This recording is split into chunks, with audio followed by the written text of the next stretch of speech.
Selling an apartment with existing tenants in New York City. We will demystify this topic in the following video. I'm Nick at Hauseit. Visit our website, hauseit.com, to learn about ways to save money when buying or selling real estate here in New York City. So let's get started.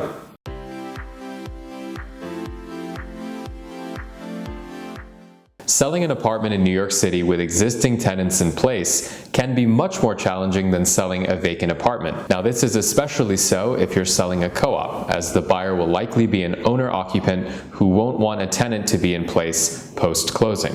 In addition to disqualifying purchasers who are owner-occupants, having tenants in place can make a property much more difficult to show to prospective buyers. This is because extra work is required to coordinate both showings and open houses with tenants. Moreover, some tenants may be uncooperative or non-responsive to showing requests altogether. Another disadvantage is the possibility that the tenant keeps the unit in an unsightly condition, perhaps even so bad to the extent that it's not possible to take professional photos. The bottom line is that properties with tenants usually do not show as well, and it's harder to get access. If you're selling a condo or a multifamily property, having an existing tenant might be beneficial.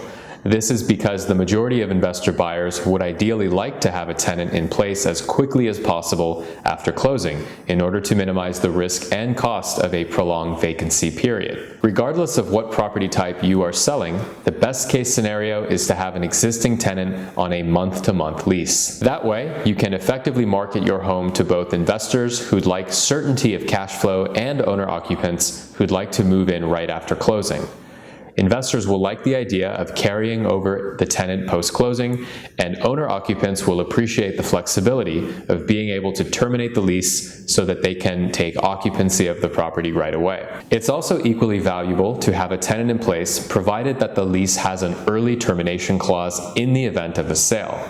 Once again, the option value here is highly favorable to the seller's marketing efforts, since having a tenant in place with an early termination clause would still encourage owner-occupant buyers to purchase the property.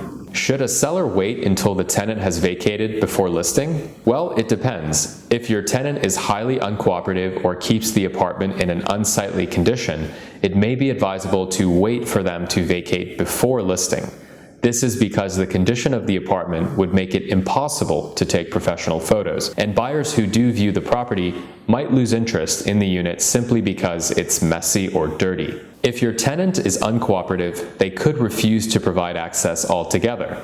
We've actually heard of a situation where a tenant simply stopped responding to all showing requests, and this made it impossible to show the unit at all. If your unit doesn't show well due to the messy condition of the tenants, it could stunt the momentum of your sale, prolong the days on market, and force you to reduce your asking price in a way which might not have been necessary if the apartment was in show-ready condition.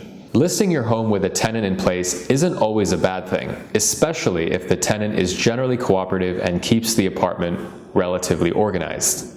Most investors will actually prefer that a tenant is already in place, as it means there's no risk of vacancy shortly after closing. The other key drawback to waiting until a tenant has vacated before selling is the fact that you'll have no rental income to offset your carrying costs during the sale process. It usually takes around 2 to 3 months to close on a sale once you're in contract.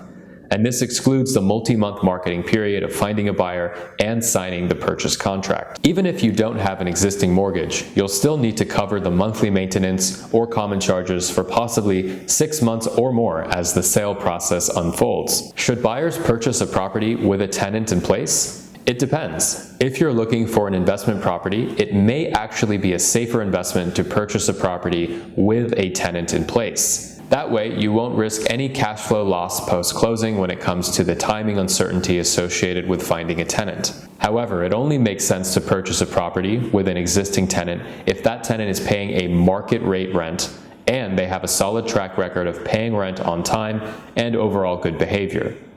It's also essential as part of buyer due diligence that your attorney review the terms of the tenant's lease and reconfirm that the tenant has some sort of reasonable security deposit on file with the seller. It's also especially important to understand that New York City rent regulations are complicated, and to be especially careful if any form of rent stabilization or rent control applies to the property that you're purchasing. We hope you found this video helpful. I'm Nick at Hauseit. Visit our website hauseit.com to learn about ways to save money when buying or selling real estate here in New York City.